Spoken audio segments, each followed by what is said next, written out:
Uh, um, I'm Marcia Nadel, and I'm the past president of the Pacific Northwest chapter, and also a co-chair of the Association for Women Geoscientists Field Trip Committee. Our speaker today is one of the leaders on our upcoming trip to the southern French Alps. Dr. Mariana Jager-Chikova is originally from Slovakia, where she attended an English bilingual high school. She has a geology degree from Grenoble University and a PhD in environmental scientists from Aix-Marseille. I hope I'm saying that right, University. Yeah. In France. She has long been passionate about skiing and speleology and developed a passion for climbing and alpinism, and has climbed in Patagonia and in the American Southwest. She got a mountain leader diploma in 2018 and has since specialized in teaching geology to the general public, both in classrooms and on field trips in the Alps. And so we're very lucky to have her as one of our field trip leaders. Since 2018, she's become an elite athlete in ski mountaineering, winning European and world titles in sprint, and is currently preparing for the 2026 Winter Olympic Games. So we'll all have to tune in. In her spare time, she continues studying caves in France and is helping with fieldwork for a karst PhD thesis with Aix-Marseille and Nice universities. And I don't think okay. All right. Well, Mariana. Yeah, thanks, Marcia. Welcome to everyone. We will start our talk about geologic evolution of the French Alps. And this talk will be with a big focus on the upcoming trip in September. So I focus on the area of Southern Alps. You will see it quite quickly.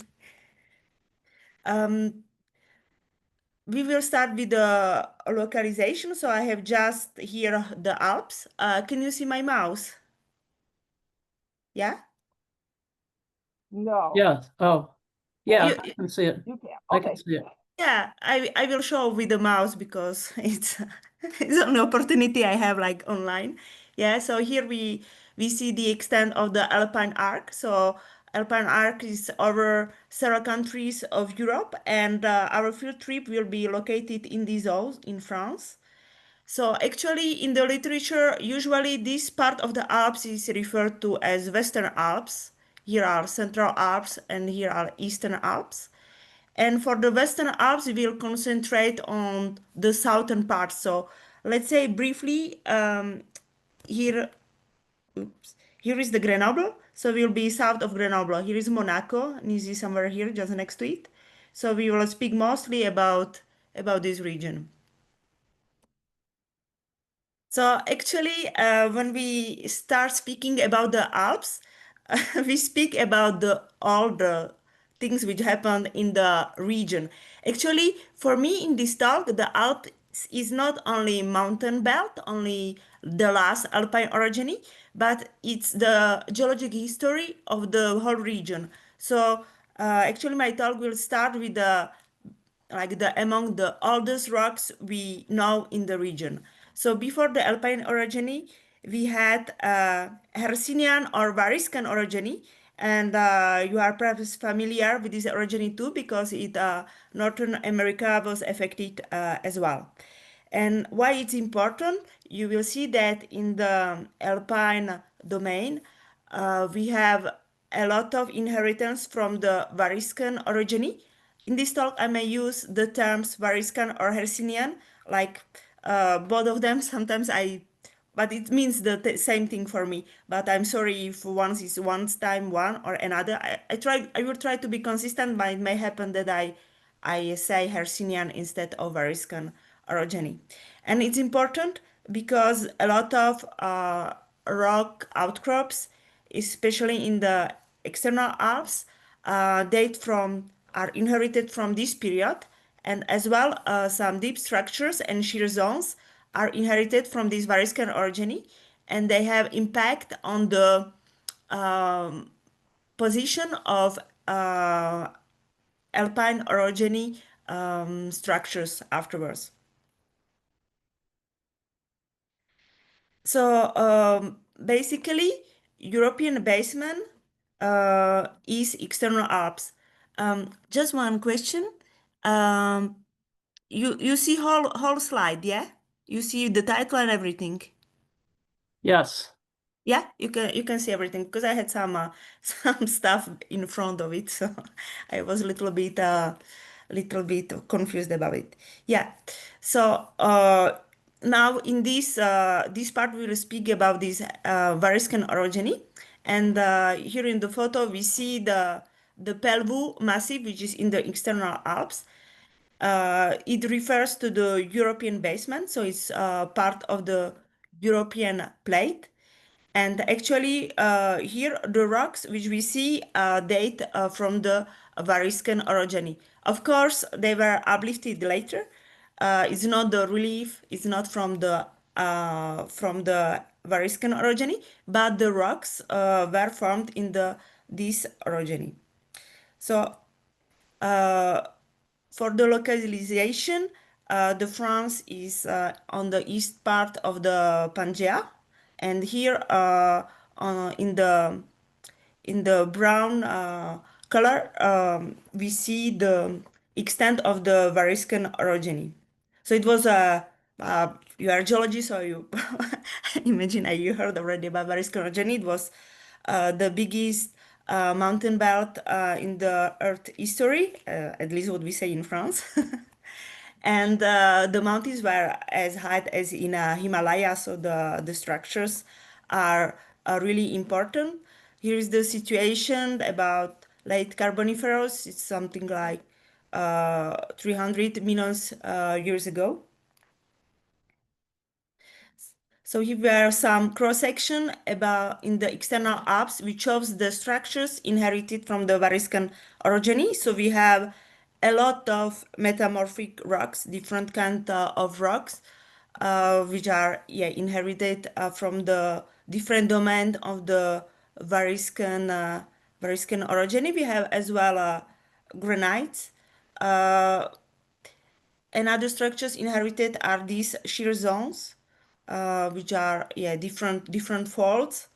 And actually it makes something quite complex. I'm not going to the detail, it's just to show you that the European basement is a complex assemblage of these structures and rocks which were placed in Variscan orogeny. And now they are outcropped. Here are some ages. And you see that a lot of the faults are actually in the age of the Variscan orogeny in the Carboniferous age. Here we have the look at the external Alps. So here is Pelvoux Massif. Grenoble is over there. And here's a Massif of Beldon.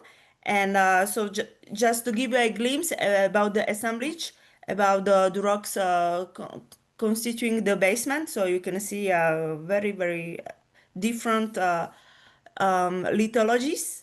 You will find some gneisses and granites, and all the granites in the external Alps, they are in this color, this pink color, and in the red color, are inherited from the Paleozoic.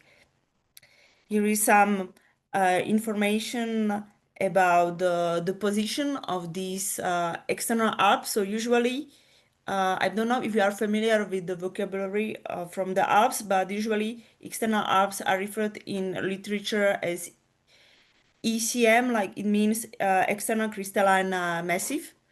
So here's the position. It's in the continuation of the Maldanubian domain, and in the south, the eastern part. So it's mostly this part in the Pelvoux Massif.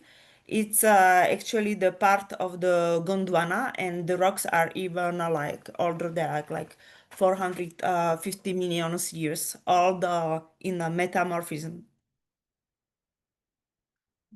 Yeah, here we have some photos from how it looks in the field.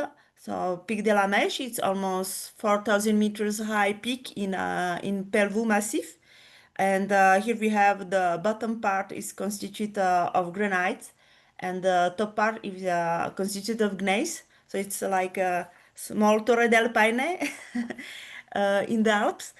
And actually, as I said, all the granites we have in French Alps are of Carboniferous age, and we have no Alpine granites in the French Alps, though they are in the Italy and I believe in Switzerland, but not in the French Alps. Something I forgot to tell you in the presentation, I put in the bold letters the places we will visit actually during the trip. So this is just to remind you that these places, Gorge d'Albi will be one of the first places we will visit when we will go out of the Nice. So these rocks, we called it French Colorado, are of Permian age, and these are the deposits which result from the erosion of the Variscan rocks and post-orogenic volcanism that were affected after the collision has ceased and the strain were released.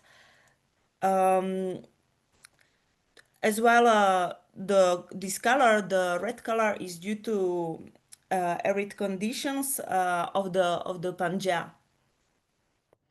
Yeah, so this you will start with a familiar landscape for you for the Alps. It's a very special place. We have very little Permian deposits outcropping in the southern France, and happy to show it to you during the trip. So after the Variscan orogeny, the mountain belt was eroded. Sorry, this slide is in French, but I think you will perfectly understand it. Actually, for me, the English is half of the French, so I think you will be able to follow anyway.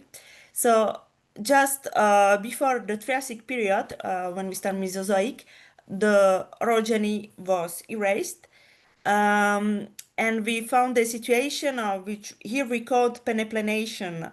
I don't know if it's a familiar term in English geologic vocabulary. It means something quite flat and which was eroded by fluvial erosion.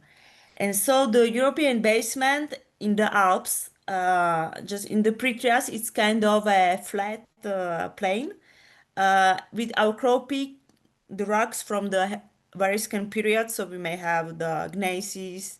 I'm not quite sure about pronunciation. You say mica schist? How do you say it? Paragneiss. Okay, paragneiss. We will say paragneiss instead of mica schist. Schist, not schist. You say schist. No, Mica? schist. Schist. Schist, you Schist say. is not a good word in German. Schist is perfectly okay. Schist. Okay, thank you. Thank you. Yeah, so you have different metamorphic rocks outcropping at the surface with the granites, and of course, from this period you have as well charcoal deposits which may be outcropping.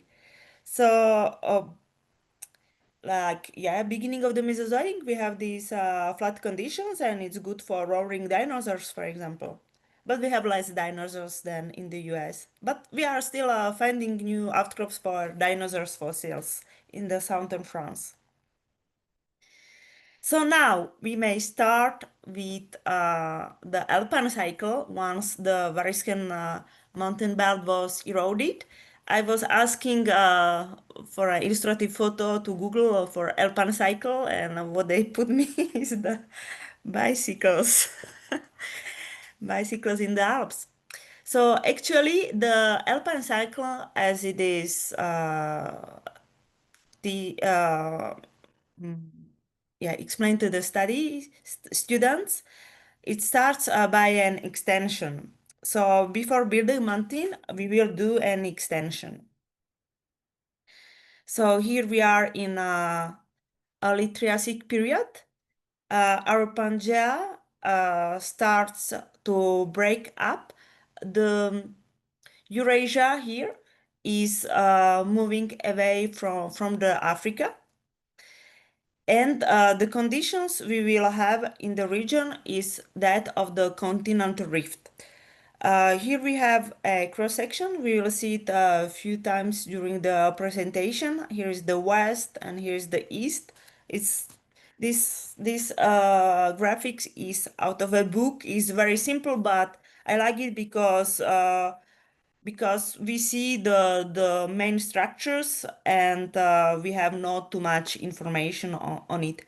So what happens is that yeah, Europe is part of Eurasia, and Apuli, which in this presentation will have another name, Apuli plate or Apulia plate, is the part of Adria plate, and actually sometimes this oops, sorry. These are microplates, and sometimes it's referred as African plate. Actually, this part belong to Gondwana, and it's considered as African part, but it behaves as a microplate in this region during since the Mesozoic. So most of the time in this presentation will be referred as Adria plate, and from the geographic point of view, it's a part of the Italy. So with the continental rift, actually the European margin is thinned, will be thinned because we are just in the beginning of the Triassic period. It will be thinned during the Jurassic, and there is a normal faulting on this margin, and it will begin then it will become a passive margin. In the terminology of Alps, we call this zone dauphinois. Further north is referred to as Helvetic zone. This part, which is called CCA, it refers to the pre-Alps or subalpine domain. So, for example, here we will have all the carbonate sedimentation, and if you are familiar with the mountains in France, for example, Vercors is quite famous. So this is will be the sedimentary cover which will be deformed at the latest stages of the Alpine formation. Between here European margin, in the middle we have a zone which is called Briançonnet. Actually, this is another microplate which belongs to Iberia plate, and Iberia plate it's like Spain, Sardine, Corsica up to Briançon. And this zone in the early Triassic was very shallow sea, and it was even emerged later during the Jurassic period. It was kind of island. And in the Triassic, it was shallow sea. There is very deep sedimentation of the Dolomites shallow sea deposits. And here we have another rift, which will go to the Adria. And this rift one will turn to the oceanization. You can see this is like a mantle uprising. And here we have the melting of the mantle to give the ocean. So now we will have a look at different landscapes we have inherited from this period. So we will start first in the Briançonnet region. We have very thick dolomites deposits. Actually, they are mixed with the gypsum and in some places with the salt deposits, and they are typically of these evaporite deposits. So during the peneplain, we were like flat, and slowly actually this flat region was invaded by a sea with a shallow sea, and we had these shallow sea conditions for whole Trias in the Briançonnais region, and for a shorter time in the Dauphinois domain. Yeah, with the Dolomites, we have as well Carniol Brescia. I don't know if you have these kind of rocks in the North America. I put it on the photo. So it's dedolomized dolomite. So dolomite is the dissolved, and it makes this hole. It's dissolved because of the interaction with the gypsum, which is very close to these outcrops, and with tectonic movements. Now we move to the Dauphinois domain. So on the European margin. So in the European margin was cut along this normal fault. This is something which is quite famous for the region, for the external Alps. We have this tilt block, which can be quite recognized. So for example, here, this mountain is the whole surface in front is a paleo normal fault, which you have in the paleo margin, and now it's exhumed. This is something like 2,000 meters height, so it's a very nice fault plane, which is preserved from the Jurassic period. Here we have a closer look. So it's on the fault plane, and here's olistolite. So this olistolite, it's a mixture of some volcanic rocks, which are as well in the outcropping in the place, with dolomites and the already lower Jurassic deposits. So these tilted blocks were filled by the Jurassic deposits. So actually on this cross section, we have crystalline basement. Here is the dolomites. So this was inherited from the peneplain, and they are cut with the paleo faults. And the whole space here, we call them hemigraben, are filled with the Jurassic deposits. So typically here they are 2,000 to 3,000 meters thick, and they are of course shallower at the top of the tilted block. And this rifting is like finished at the lower Cretaceous times. This stands for Cretaceous, this stands for Jurassic. And the rifting stops in the lower Cretaceous. It is activated further south. Now we have evidence that Jurassic rifting was reactivated during lower Cretaceous, but different orientation.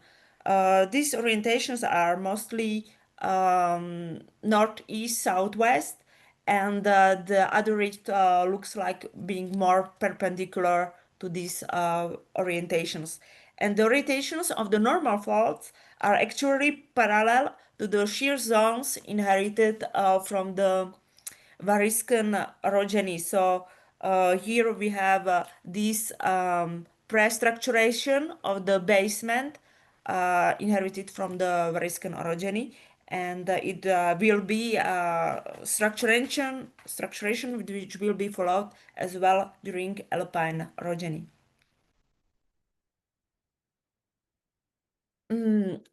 So now we will have a look on the infilling of the hemigraben. So here we see thick carbonates in the Bourg-d'Oisans region. For those following perhaps Tour de France, I don't know if you are interested in that. There is a famous climb, Alpe d'Huez, which is just next to this place. And actually Alpe d'Huez, they climb here. So once they are in crystalline basements, the the right curves are in the crystalline basements, and the left curves are in the Jurassic deposits. And there are 22 curves up to the Alpe d'Huez. So if you are a geologist, you can see quite a lot. Yeah, so we see it's very thick deposits, and now of course the shortening and deformation is from from the Alpine uplift. Here we are farther to the east, in the place, it's not very far when I live. And here we see these carbonates. So here these are deep water carbonates, so they are very rich in marls and organic matter. That's why they are so much dark color. And so it's the infinite, it's farther to the south, but equivalent of this hemigraben. And here we can see that they are now they are squeezed between two crystalline blocks. When we look on the map from the higher perspective, so we can recognize these tilted blocks here on this map. So here we have the faults in the right. This is the basement, crystalline rocks, and on the blue color we see these Jurassic sediments, which are in the hemigrabens. Is the unknown fault I have shown you before, which is a well preserved paleonormal fault. And we can see that further we are going to the east, the more our rocks, sedimentary rocks, were deformed or even completely eroded. But this, this we will speak a little bit later about the Alpine deformation. Now, for the moment, I want to just show you this basement and nicely preserved passive margin. So now we are in the late Jurassic. So we have developed a passive margin, a continental rift. Briançon region is again under the water. It's we have again the sedimentation, and now here we have an ocean opening. So this is in this presentation I will call it Alpine Ocean.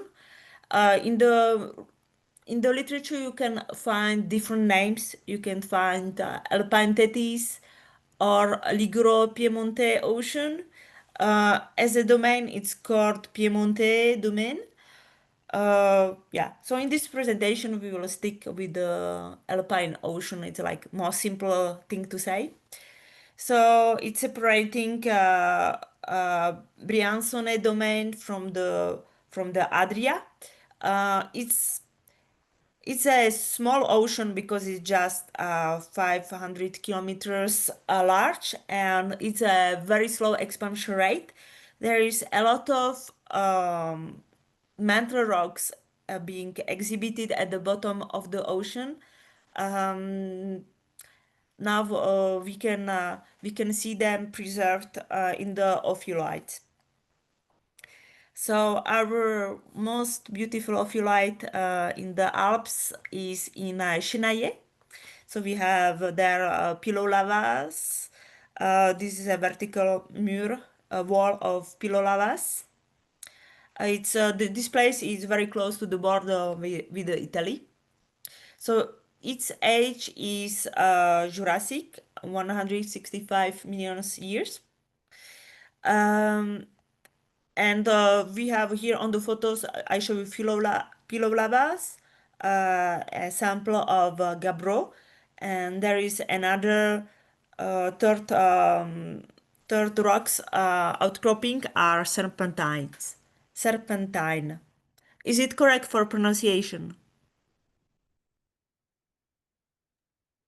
I think we Yep, say that's right.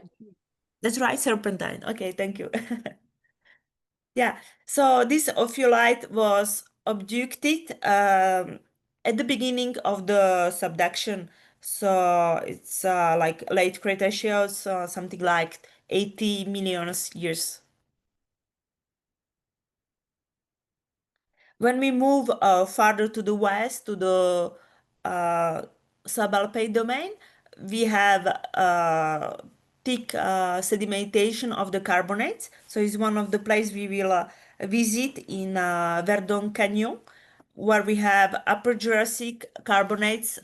It was a carbonate platform. And another place in Vercors, for example. Here we have Lower Cretaceous carbonate platform. And some places were not platforms, but were basins. They are deeper. So we have deeper carbonates, for example, in Vaucansian Basin. And we have a photo from Devolvi, which was a part of Vaucansian Basin. Now, of course, they are all uplifted in a sub-Alps or pre-Alps. And here in Devolvi, we have the highest summits. They are almost 3,000 meters high. So we have extended European margin, we have created an ocean, and so now it's time to close them and to change from extension to the compression. So now we are going to speak about compression, including subduction and collision. Actually, before speaking about Alpine collision, we had another collision. As I said you, the situation is quite complex. We have here Europe, is the France, yeah. Eurasia plate, here's a big Africa plate.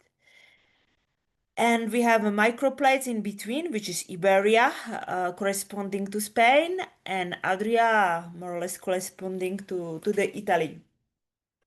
So in the Upper Cretaceous, we have whole dynamics of this region which changed.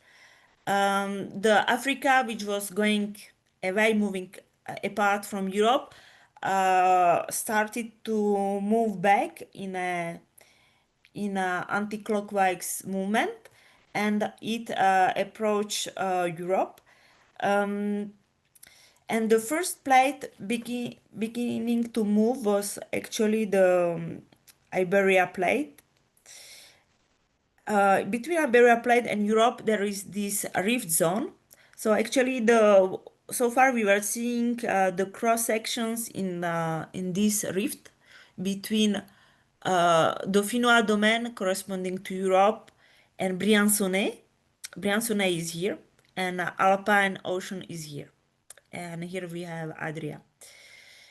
In Briançonnet is the prolongation of the Iberia plate. Iberia goes through Sardinia, comes to Briançonnet.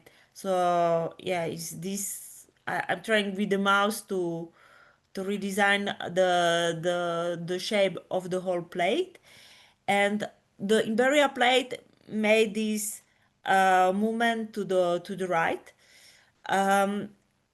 And it was deforming the zone in the rift. So this part corresponds to the future Pyrenees, and this part corresponds to the deformation of the Provence region. So it means the southern France. Yeah, some famous Pyrenean-Provençal faults. You can see here Mont Ventoux or Saint Victoire. So here on the map, we can see these are the faults in Provençal region. Their axes are west and east, and this deformation goes as far as north as Pelvoux Massif. So it's our external Alps and the European basement we have seen in previous slides. So actually sometimes it's even farther north than I was showing. This is in the region. It's actually not on the map. It's even farther north. Actually, sometimes we say laughing that the highest peak in the Pyrenees is Meiche Mountain, which is in Pelvoux. And why we say that? It's better showing here with this Pyrenean-Provençal deformation. Yeah, because in the Meiche peak, which is almost 4,000 meters high, we have a thrust towards the north. So these are the direction of the Pyrenean-Provençal deformation, due to a movement of the Iberia plate. And actually, these thrusts are older than the deposits of the nummulitic trilogy, so Pre-Devonian Eocene series. So it predates Alpine collisions. Yeah. Besides forming Pyrenees, it was making as well emergence of the Provence region called Durance Isthmus. Oh, I'm not quite sure how to pronounce this, sorry. Why I speak about this? Because we will see as well during the trip, actually in a Pelvoux Massif, the most of the deformation is due to movement of the Iberian plate, and due to Alpine collision is like the result is mostly the uplift. So what we see in the field is these deformed rock. They date from this Cretaceous deformation due to Iberia plate movement. This is from this year paper. So we see here the Pelvoux Massif, and here we have sedimentary rocks from Jurassic. So here's in the cross section, and there were these authors, they were dating the shear zones in the crystalline basement, and they found the ages 80 million years. So it predates the Alpine collision, and it is of the age of Pyrenean-Provençal deformation known in the Pyrenees and southern France. So this part of the European basement was firstly deformed during Cretaceous by this deformation, and Alpine front, you can see here is the very important fault zone called from Penic is coming afterwards, after this deformation. We have some photos from the field. So here we see this is the basement rocks, crystalline rocks, which are overtrusted over the Jurassic sediments, and whole structure is sealed by the nummulitic deposits. So here is sandstones. They are called Chamsor sandstones, and is equivalent of anode sandstones. So we see that this deformation is older than the Eocene deposits. Here we have some graphics illustrating this. So here is the thrusting, and in the Pelvoux we have this thrust. So this part, southern part, the thrusts are going to the south, and there are as well northern part, the thrusts are going to the north. So now we will speak more about the movement of the Adria plate. So here we are in the upper late Cretaceous. So here is the oceanic plate.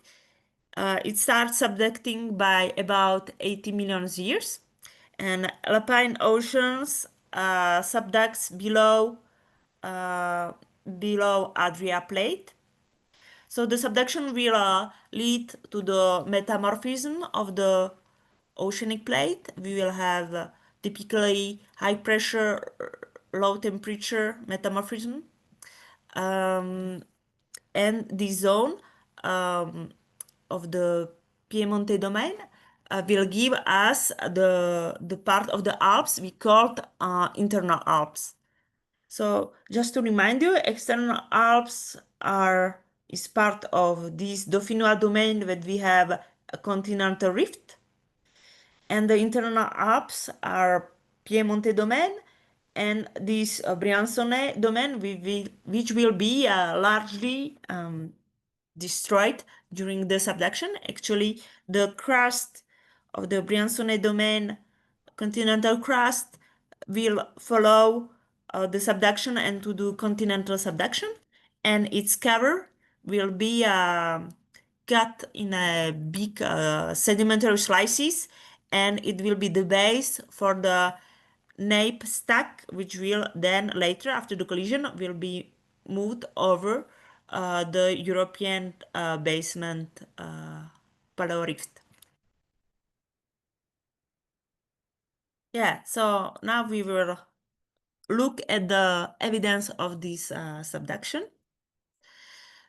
So in the French Alps, actually it's already in the Italy, we have an eclogite, so they are metagabbros with garnet and amphosite. It's a kind of pyroxene. So these are result of the oceanic subduction. They are remnants of the oceanic subduction. The peak of the oceanic subduction, here we have a graphics, is so we have blue sheets, but this is real eclogite. It's about 60 million years ago, and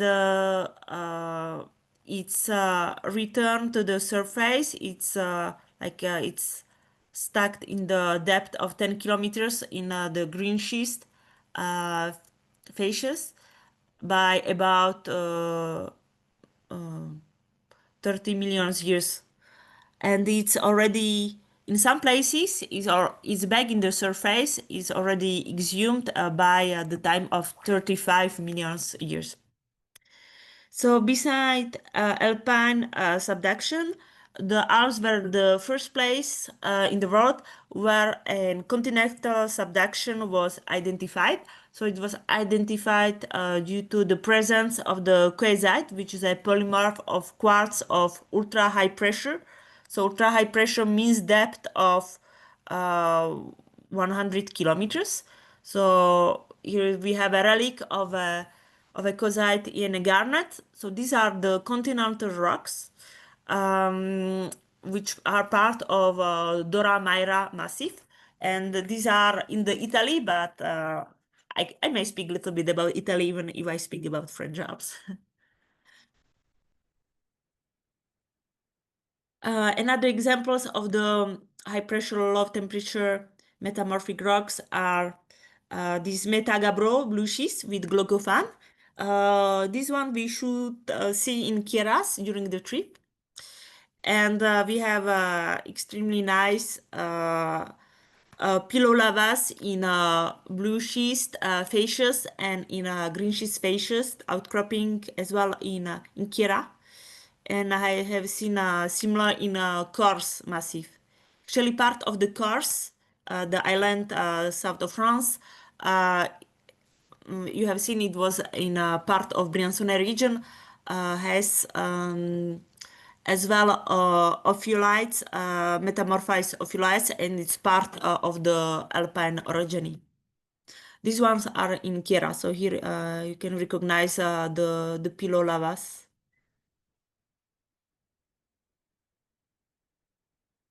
Yeah, then in Curas, the other rocks we may find are these metamorphized sedimentary rocks. Their local name is schist lustré.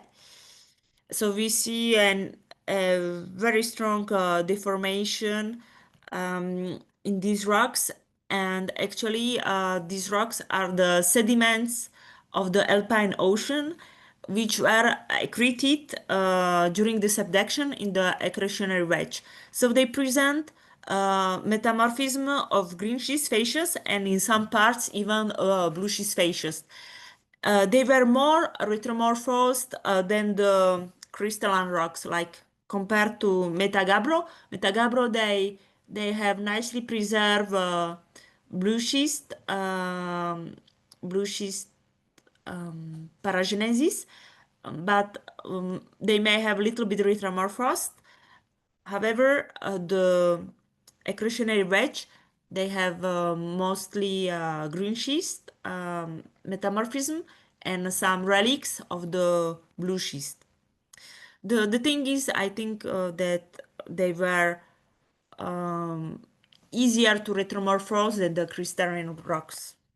Perhaps they were even like in a lower position, but we will see that very often they are mixed together, so we may think that they were in similar metamorphic conditions.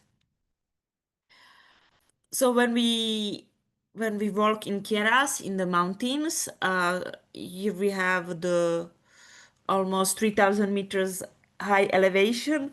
We can see in the landscapes the mixture. It's very complex organization of different members of the ophiolites or metamorphosed ophiolites and the metamorphosed sedimentary rocks. So for example, here we have on this photo, these rocks in front are metabasalts, and we can recognize in the background that here we have metamorphosed sedimentary rocks equivalent to schist lustre, and here we have again metabasalt or metagabbro blocks. On this photo, we have as well here it's metabasalt. We see it's crystalline rocks. Here we have metamorphic sedimentary rocks, so schist lustre. And here in the screen we can see different colors. So when it's this kind of colors, it's serpentine rocks. So they are somewhere here in the somewhere here hiding, and so the final composition is that we have schist lustre, which englobes, which turns around these bodies of the blue schist and serpentinite rocks, and the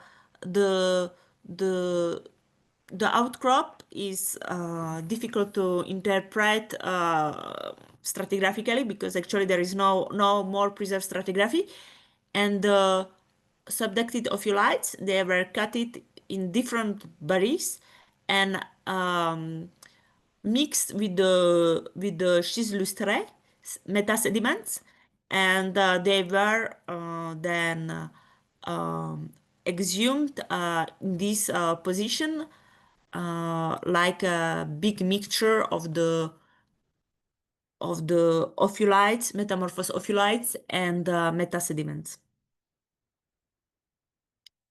So here we can do summary.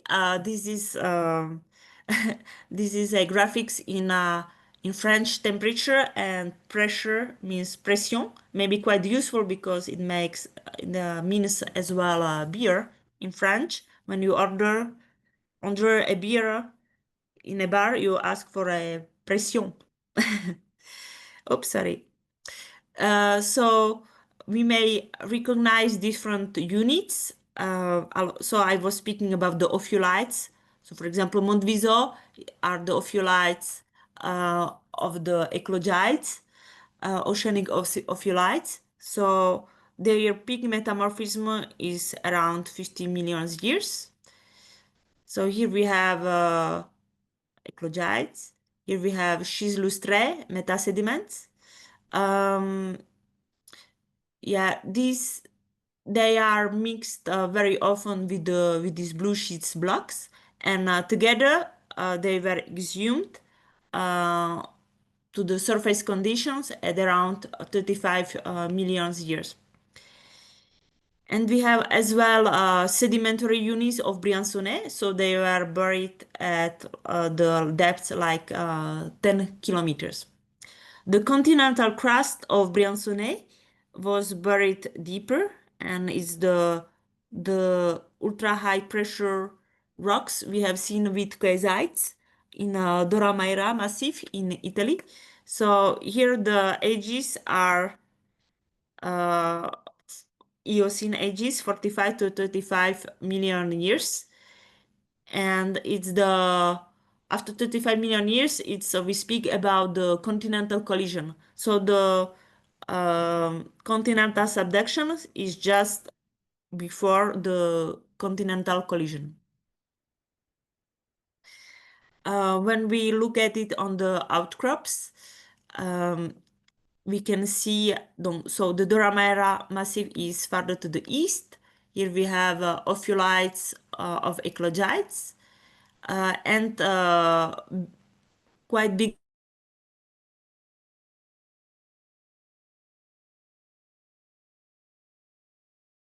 zone of schist lustre with different bodies of ophiolites, so it may be metal. Farther to the west, we have Briançonnet zone.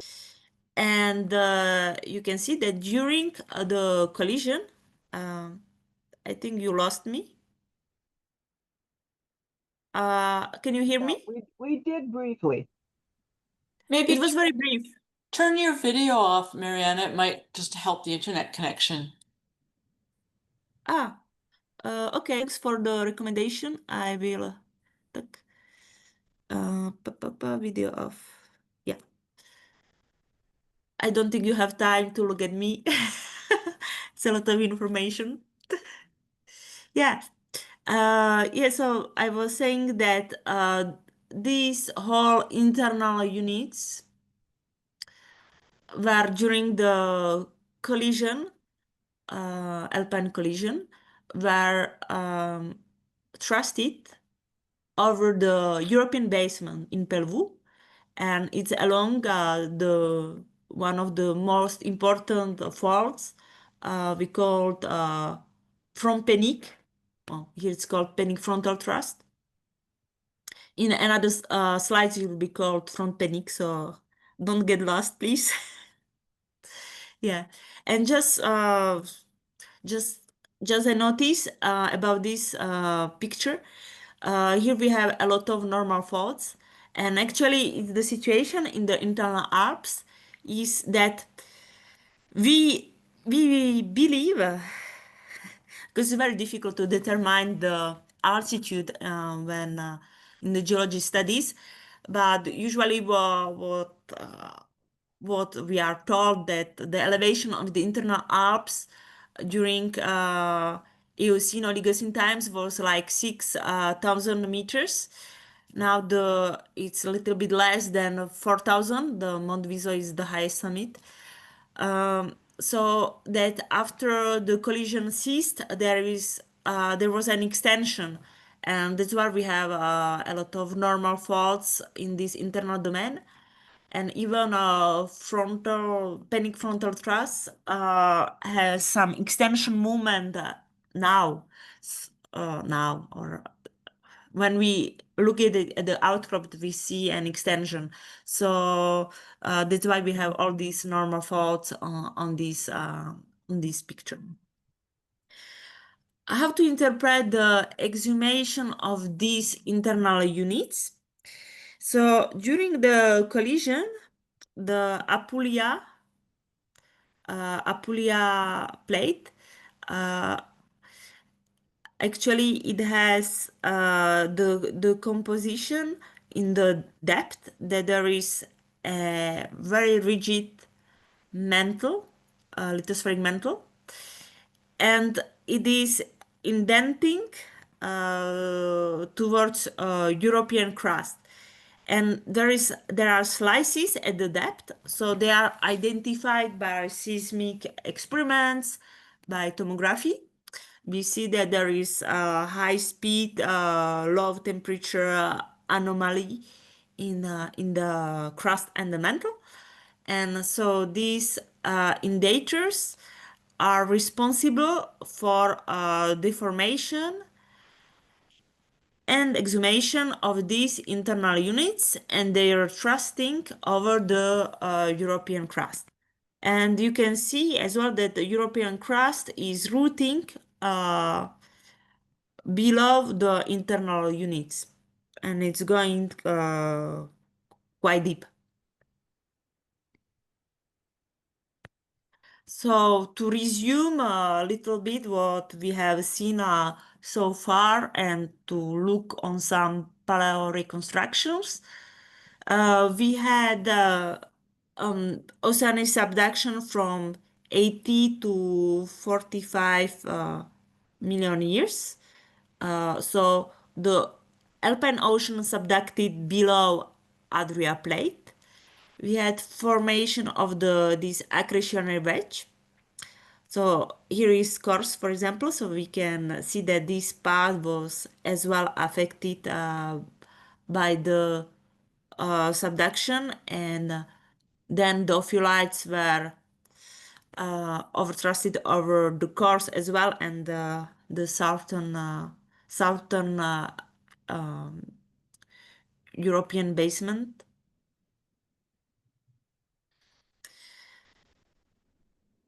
After the oceanic subduction, we had continental subduction of the Briançonnet domain. As a consequence, formation of ultra high pressure rocks of continental origin, which will be integrated to the mountain belt in Dora Maira massif. The sedimentary cover was cut in the slices, so it will give origin to Briançonnet nappe. I'm sorry, I'm a little bit confused.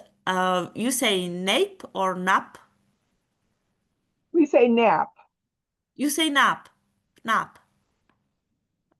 Yeah, it's like in French. Nap. Okay. So Briançonnet nappe. And we will see in the future slides how it looks like. And the moving towards the European basement, this mass of the rocks, we have the flexure of the European basement, and here we have a flexural basin, underfield flexure basin, where we will have our anode sandstones deposited. So here I call it nummulitic trilogy. Actually, I will explain nummulitic trilogy a little bit later. It is typical sediment of this Eocene flexural basin. So the collision, properly speaking, starts at 35 million years. And it's with this Adria indenture, which will deform whole mountain belt, which so far is consists of the accretionary wedge and metamorphic ophiolite rocks. With Adria indenture, the zone of the Briançonnet and of the sediments which were in the Alpine Ocean will be moved and thrusted over the European basement. This movement of Adria indenture is guided by the rotation of the Adria plate. So do you remember I was speaking that the Iberia and Africa, they were moving anti-clockwise direction. So is the movement as well of the Adria plate in the direction. And here we have very strong deformation going on, but in Dauphiné, actually, you can have a look on these graphics. We have this flexural basin, and we are in a deep sea conditions, accommodating sedimentation of the sandstones. So here is the part of this Eocene phorlite basin. And in the early Oligocene, this Adria indenture will have like maximum effect. Their Ivrea body is name of the slices, of the mantle slices below Adria crust, and this will be a big impact for the collision and crust thickening on the European side. So it's the onset of the different nappe we have on the European basement. So we will have Briançonnet nappe, for example, which will be moved at this period. Yeah, and this movement of the Adriatic Tenter, it starts at 34 million years, but it was going through Miocene and Pliocene times, and will be responsible for deformation, for uplift, not that much deformation, but uplift of the external Alps. Actually, external Alps, they start firstly by being buried below the nappe, and they are uplifted later. Yeah, so my Dauphiné domain here, we have foreland basin, and the next thing which will happen, we will have these nappes of the Briançonnet unit, which will be thrusted over the foreland basin. So, meantime, what happened in the foreland? We have very nice photo of the anode sandstones, which are turbidites from Eocene to Oligocene. So in the foreland, in European domain, we had a sedimentation which we call nummulitic trilogy because it's constituted of 3 different units. At the base, we have nummulitic limestones, which are like shallow limestones. We have like I'm not sure about the name in English, coral? Coral? Coral. Yeah. Coral. Yeah, thanks. Coral.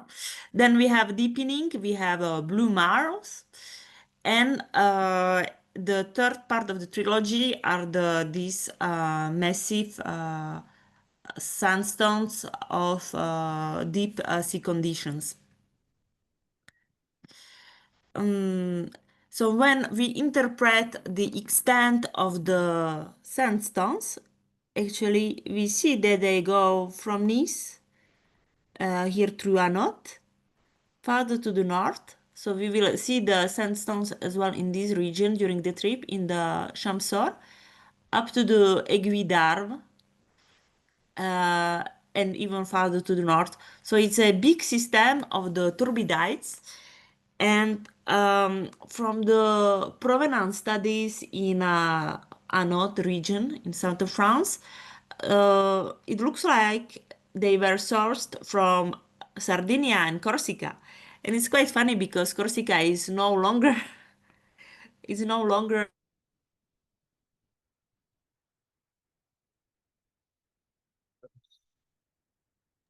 stick to the Europe, but it's a little bit some structures. We have a You Corso froze Sar again, Massif. Mariana, I got frozen. for about 15 seconds. 15 seconds. Yeah, I was explaining that the turbidites were sourcing, thanks to the provenance studies, we know that they were sourcing in Corsica, Corso Sardine Massif, south of the France, because at this time Corsica was part of the European Europe like geographic domain. We know it was Iberia plate, but it was still stuck to the southern France. And these turbidite systems, like they contour the internal Alps, and they are deep sea sand bodies. So their age is Eocene Oligocene, and we can see on these graphics that they got trusted by these units. Yeah. And these units are helminthoid fish. I will speak about them. Oops. So this is the first big nappe stack arriving to the European foreland. So they overthrust Eocene Oligocene turbidites. So they arrive at early Oligocene. Their direction, when we study the direction of the faults, is from the southeastern to the northwest. Here it was Piemonte domain, and the origin of these sediments is the Alpine Ocean. Actually, they are the last sediments in the ocean before the subduction. They date from the Upper Cretaceous. So here is the schema illustrating this. We have this accretionary wedge, which is moving farther to the northwest and moving this helminthoid fish of Upper Cretaceous and making them to trust the European basement. So here's the example of helminthoid fish. I'm not sure you are familiar with this kind of rocks in the United States. So it's a fish. So we have carbonates, clay, or siliclastic sediments, and yeah, and then clays.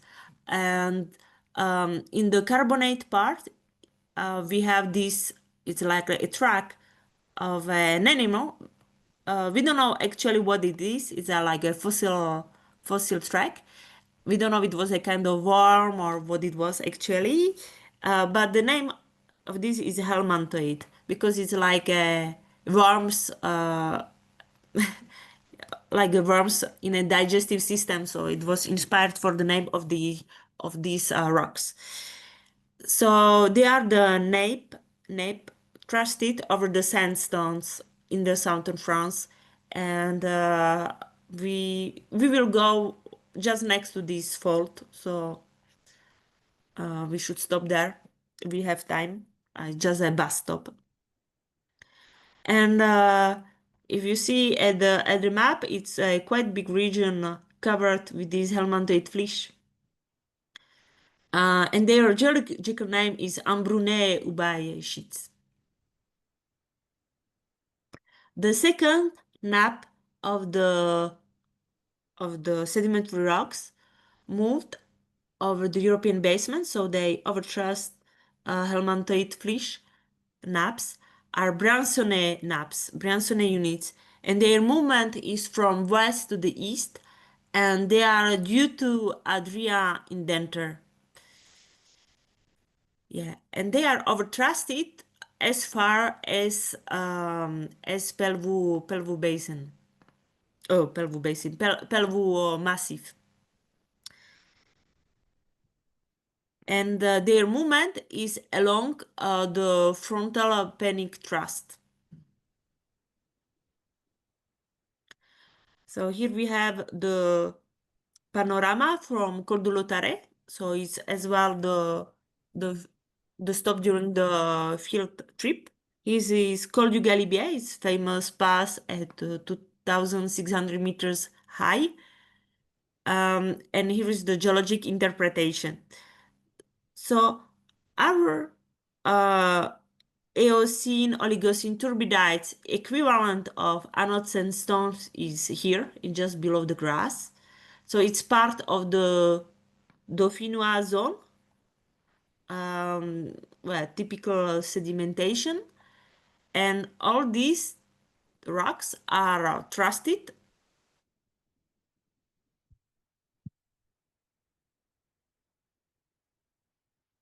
So here we have at least 2-3 nappes trusting one on.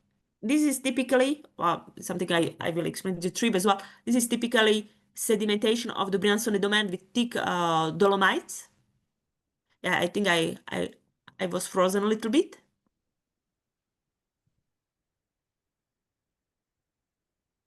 Is it okay? Seems okay now. Yeah, thank you. Yeah, so we have the thick dolomites, and so this is typical for the Briançonnet nappe. Here is another nappe, which is called the Sous-Briançonnet. It's different sedimentation from Dauphinois domain. So like this, we can recognize them. And we have as well some carboneous, charcoal rocks, which are at the base of this Briançonnet domain. Oops. So what we have seen so far is that our external Alps were buried under these nape stacks and sheets along the front panic thrust. Here I show you some thermal modeling of from the basement rocks, from the crystalline rocks. It's apatite fission tracts, zircon fission tract, and uranium lead data on the apatites. So it's done on the Pelvoux and Grand Rousse crystalline rocks. I hope you can recognize Pelvoux massif. And what we see is here's the cooling of the rocks from the original cooling. Here is peneplain conditions is at the surface, and here is the rift conditions. That's where we have heating. Then there is deformation and due to Iberia plate and making this Pyrenean-Provençal deformation. And here is a barrier. So you can see after 50 million years is the barrier below the nappes. So during Alpine collision, the external Alps were buried below the nappes, and their exhumation is like the last part of the story. So it starts in the Miocene times after 20 million years. It's something consistent we can see along different blocks of this Pelvoux massif. So at the beginning of Oligocene, we have our crystalline basement rocks, which are deeply buried below from panic knapsacks. The deeply buried means something like 10 kilometers on the eastern parts of the Pelvoux massif. And since 16 million years, we have exhumation and uplift of this paleodomain of the European margin, and we will find a high topography in this region. So we have, this is the Pelvoux massif summit in the Pelvoux. We have here like the summits going over 4,000 meters, and the external Alps. I was not speaking much about Mont Blanc, but Mont Blanc is the northern part of the external Alps, and it is exhumed as well in this period during the Miocene. And the exhumation of the external Alps will lead to the deformation of the sedimentary cover in the subalpine domain. So here we have an example of the subalpine domain. It's a summit where I did my field work for this study. Yeah, so that's why I'm more like familiar with this region, and I'm happy to show it to you.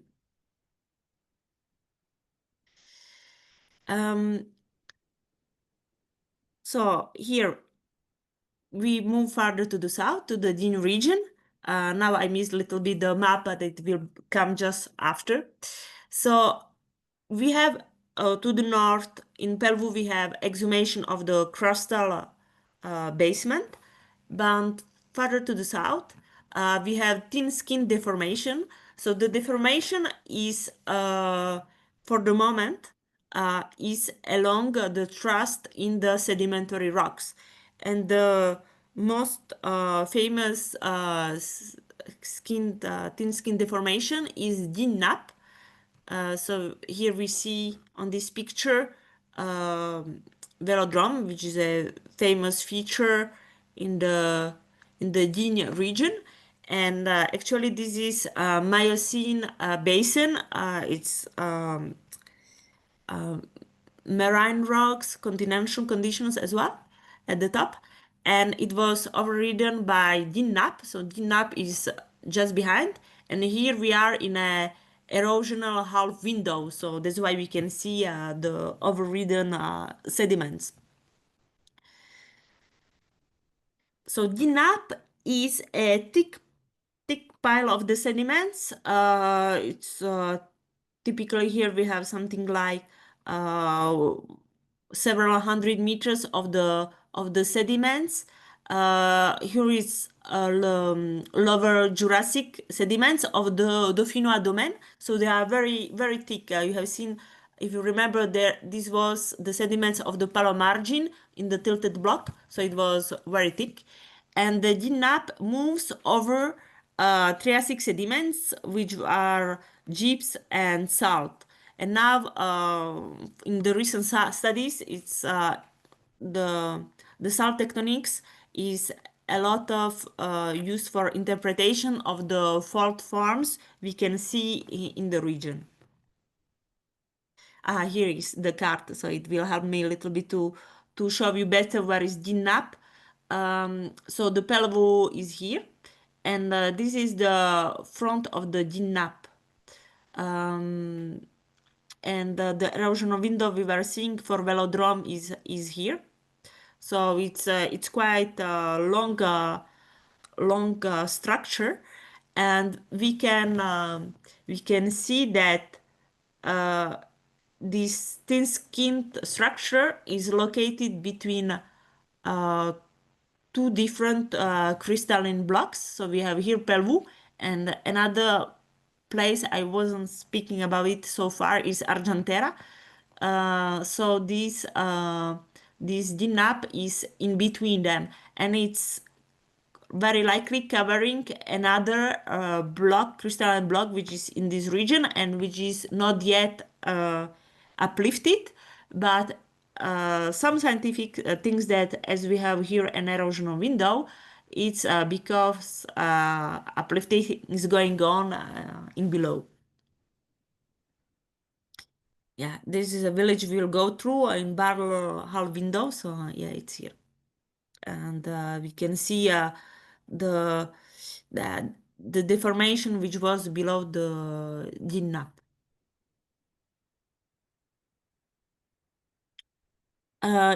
The next slide, I will show you cross section. So the cross section is going through these places, and we have geometry of this southern part of the Alps.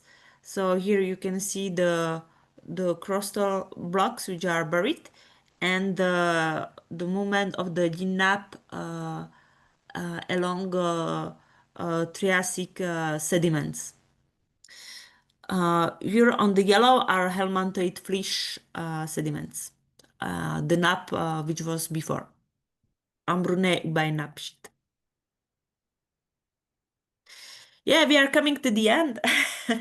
So the last step in this history of the Alps is the uplift and deformation of these units, which are continental Miocene sediments. So in the Alps, we have the last flexure basin is of the Miocene, and these sediments are now uplifted, and in some places they are 1,000 meters elevation, so they were uplifted quite a lot. I will finish this presentation, and I'm sorry, I recognize that I was a little bit longer than I should be. I will finish with visualizing deep structures, which are in recent studies, thanks to the CFALF experiment, which is using earthquakes. So it's passive seismic experiments, and you see the localization of the earthquakes in the transect of the Alps. So here is Italy and here is France. I hope now you are familiar with these terms to which they correspond. So CFALPS is going right here, so it's going through southern French Alps, through Dora-Meira, between Dora-Meira, Viso, Chislus-Trechiera region, and south of Pelvoux, and in Ubay, Ambrune, Nape stacks, and here's the DNAP.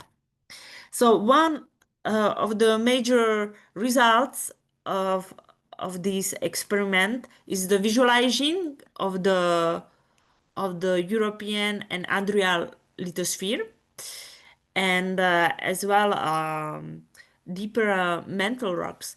And perhaps, I don't know, as much as you are familiar with the literature about the Alpine geology, but in the past, some features in the Alps were interpreted due to slab break-off. And with this experiment, this is interpretation. I don't show you the rough results, but the interpretation is that the slab is not has not been broken. Oops, sorry.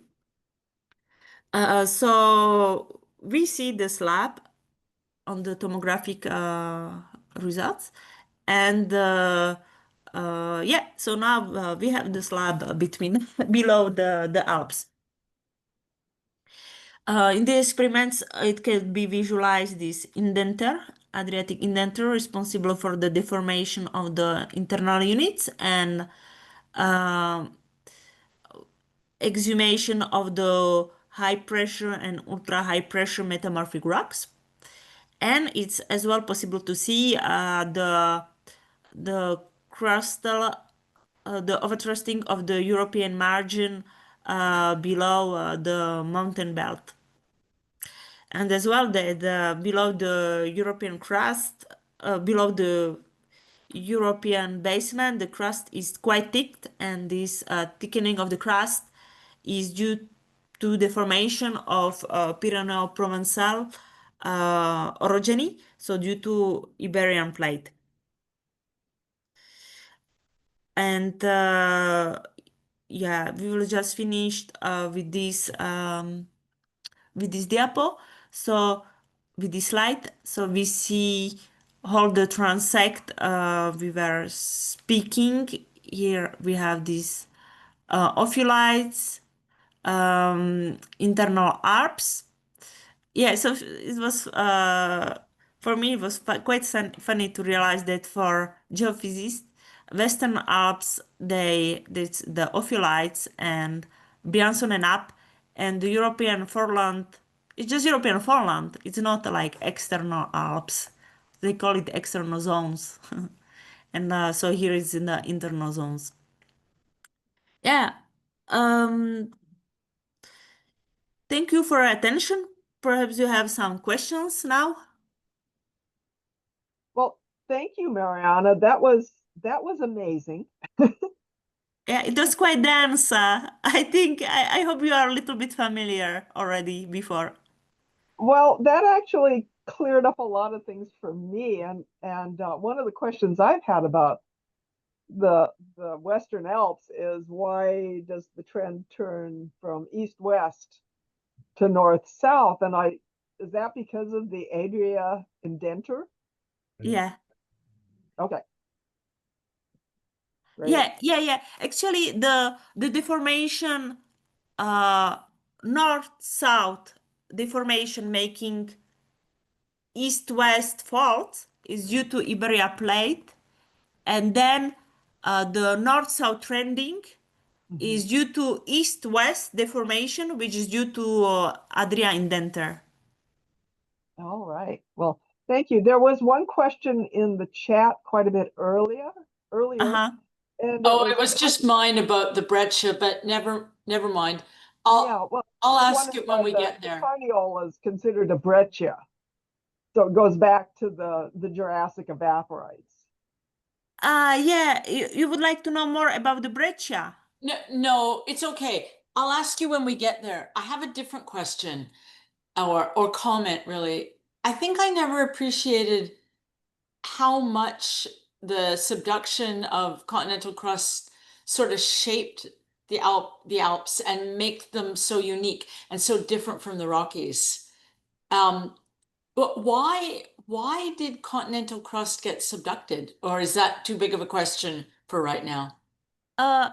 Yeah, it's yeah, it's funny question because, for example, when I was student, I never heard about continental subduction. It was not like taught at the university, but very quickly they were showing us quasites, so they were showing us evidence of the subduction without teaching us.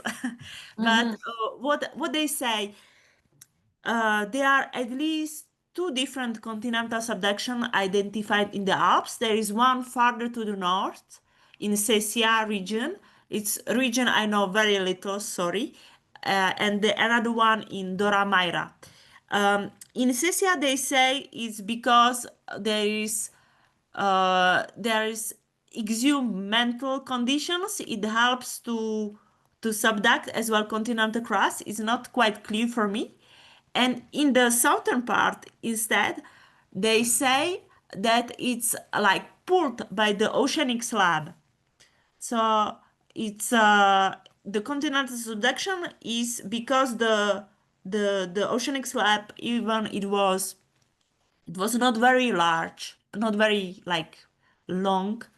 It was pulling the Briançonnet slab, but we may see that the Briançonnet microcontinent is quite narrow, so it is not like having very thick or like continental crust, big, thick, large continental tracts to pull below. So it was perhaps easier to pull because you remember there was another rift behind. So it was perhaps these geographic conditions making it easier to subduct the continental crust. And as well, Alpine Ocean, even in the south, was largely serpentinized because the volcanism looks like it was not very massive volcanism. We have not whole, the ophiolite we have in Chenaillet is very very thin. We have just some blocks of the gabbros. We don't have the complete oceanic crust. So we think that the spreading was very slow and a lot of the bottom of the ocean was serpentinized, and it helped, the serpentination helped the rocks to glide in the Oh, we lost you. But I this serpentinized channel in the subduction. Yeah, so let's say there are, which can be responses to coincidence to be favorable for these conditions. so fascinating. Thank you. Well, clearly, there's a lot going on in a relatively small region. Yeah, So it gets complex fast. yeah, and what happens as well is that we have these collisions, but there are different parts of this Mediterranean region which are opening at the same time.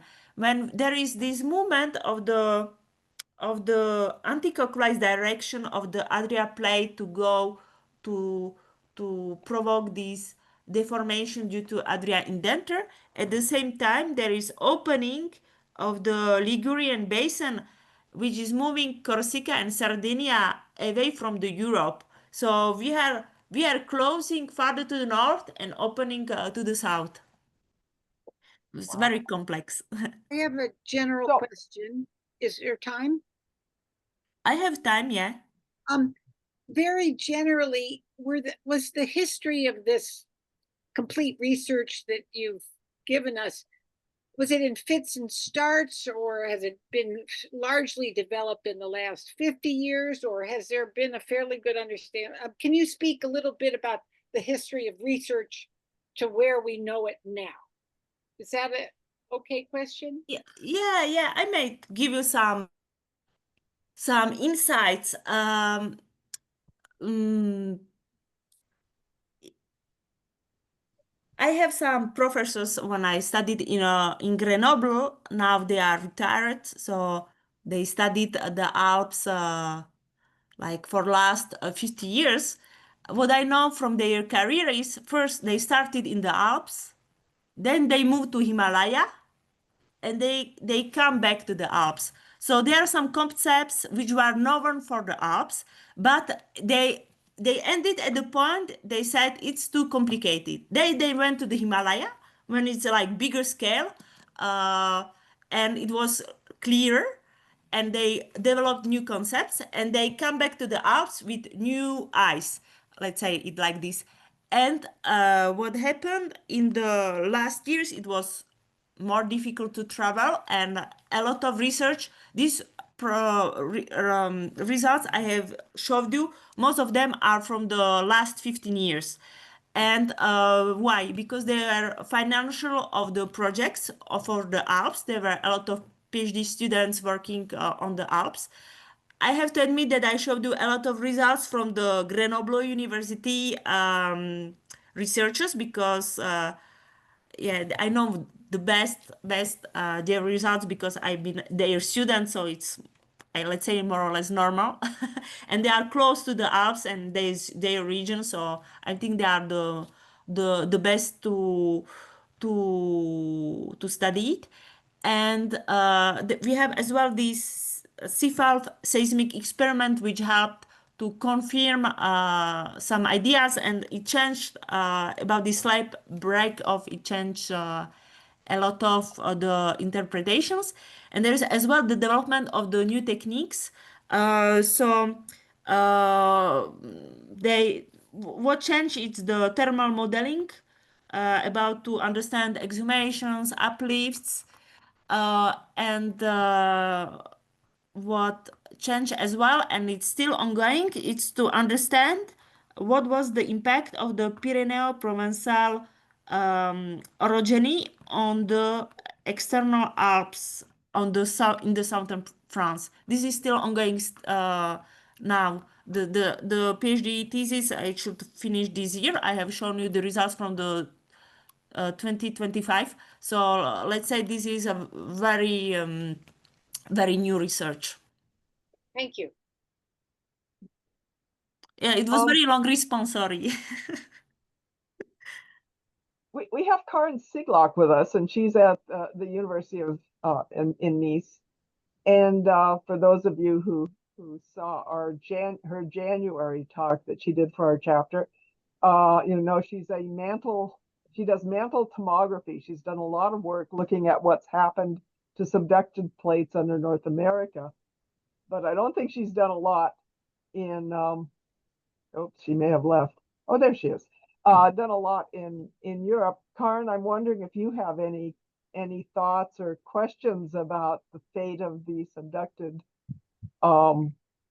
Alpine plate. I have prepared you. I have an extra diapo. I thought we will be already quite tired, but I can show you it to you.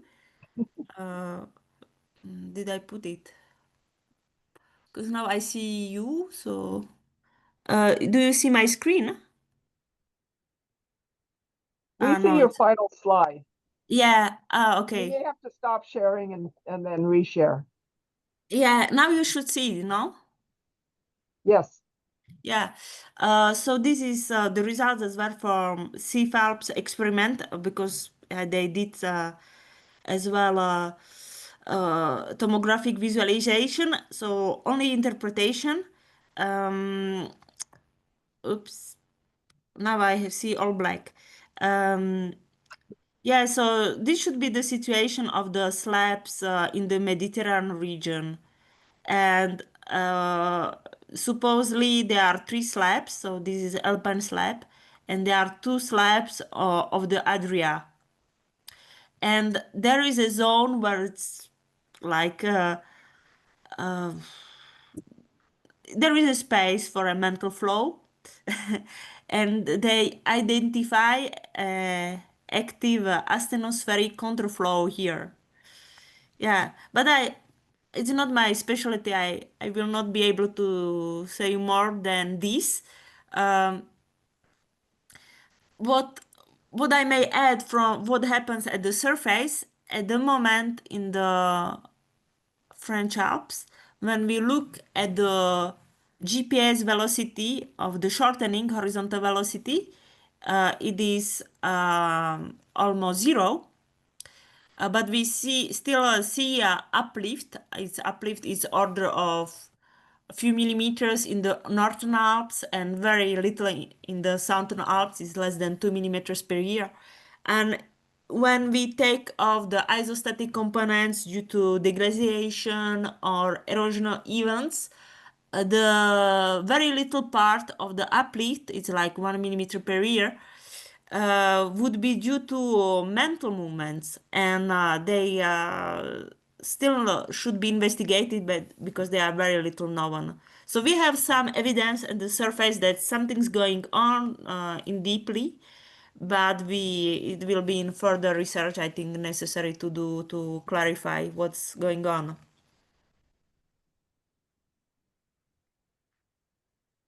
Yeah. Hi. So I'm Karin. Mariana, I first wanted to congratulate you on this really tour de force of the Alpine geology, because that's super complex, of course, like someone remarked, and it was a really nice summary. Learned a lot. I mean, Marcia, about your question, I think there's still a certain disconnect between geology and geophysics, I think, and I think Mariana also touched on that. I think what's not questionable is that this whole region was in sort of the narrow area of the Tethys. So Mariana showed that nicely. So in principle, there wasn't much space for ocean to subduct if this is Africa and this is Eurasia. On the other hand, in the mantle, there's not, I mean, the amounts are not that small. So there's a bit of a disconnect, I think, between in geology papers, you see these very narrow domains like the Briançonnais, the Piemontais, but in the mantle, you wonder if they weren't larger, and if this couldn't be to do with just uncertainties in the absolute reference frame of how Africa was located relative to Eurasia. So you're saying there may have been more subducted slab than what most reconstructions account for? Yes, or just that from geology alone, it's very difficult to infer the length of an ocean that got subducted, because in the end you just have an ophiolite. And so yes, that it may have been larger. Another thing is that this was also always, I mean, since the Mesozoic, a big transform fault. Some of you I mean, transform zone, because it stretches across to the Caribbean. So the division between North and South America, and how the Atlantic opened when the Central Atlantic opened. And some of you might be aware of paleomag work by Ted Irving. That was also a very early thing. There's a problem of Pangea A versus B. So how was South America positioned relative to North America? Was North America to its east or to its west? So it's a big uncertainty in the Permian and Triassic. And so I think that's also something, by how much Gondwana moved relative to the Eurasia is also something that's really sort of lost in the fog in the Mesozoic, sort of lost in the fog of history. And because that, showing the Mesozoic, I think the uncertainties become very large of absolute positioning. Makes North America look simple. Well, no, not in my world. I mean, in my world, North America looks more complicated than for most people. And when Mariana says, the Variscan, then that was the same setting, right? It was an intraoceanic archipelago, many trenches, and Europe converging in that area. It's just that is really, it's too long ago for us to reconstruct in the mantle at the moment, at least. So we just see the aftermath of these Pangean mountains and the big erosion with the thick sedimentary in the Mesozoic that you'll see, that then get uplifted by the Alps later. Okay. Well, thanks a lot. Does anyone else have any questions? I just wanted to say thank you to everyone and Corin as well. What you just said was really helpful because I'm looking from the perspective of British Columbia and all the work you did and it the original insights into the geology of Western North America were from the Alps. And it's very interesting to go back and hear how that's changed. I think there has yet to be enough change in our geology and interpretations. And then also what Corin said about very thin lines of ophiolite here and there that were entire oceans. And in your comment about possibly the same thing in the Alps was really interesting. So I have a lot to learn, but thank you very much. Mariana, your terrific talk. You've done such huge amount of work, and to have Corin here to comment on it it's just wonderful for me. So I just wanted to say thank you.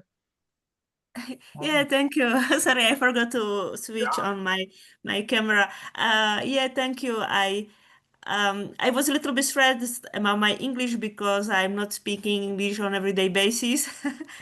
So, great. I spent quite a lot of time preparing a PowerPoint presentation, but I hate repeating the talk. So I didn't prepare my speech. I didn't prepare it. I was like improvising. I was teaching, so I know I'm able to do it, but I was a little bit stressed anyway. No, you spoke very well, Mariana. And Well, I mean, thanks. I've spent time in Europe as well, and you're reminding me of vocabulary I've lost. So you did really good. Yeah, this was a really big ask for this talk because it's kind of like if somebody asked me to talk about the history of the Rocky Mountains in Swedish. Yeah, exactly. So iPhone 115, who are you? Okay, let's see. Can you hear me? Yeah. Yes. I'm a geologist and I live in Nevada, Colorado. Ah.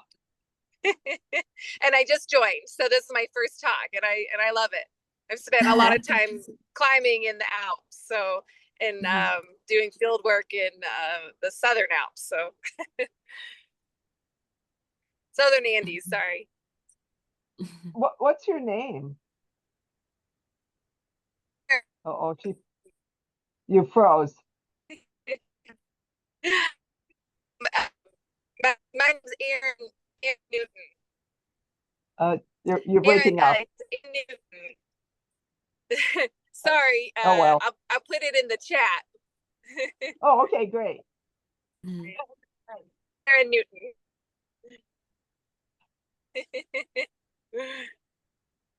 Oh, Aaron Newton. Okay. And I'd love to join for a field trip. Okay, yeah, well, next year we've got Chile.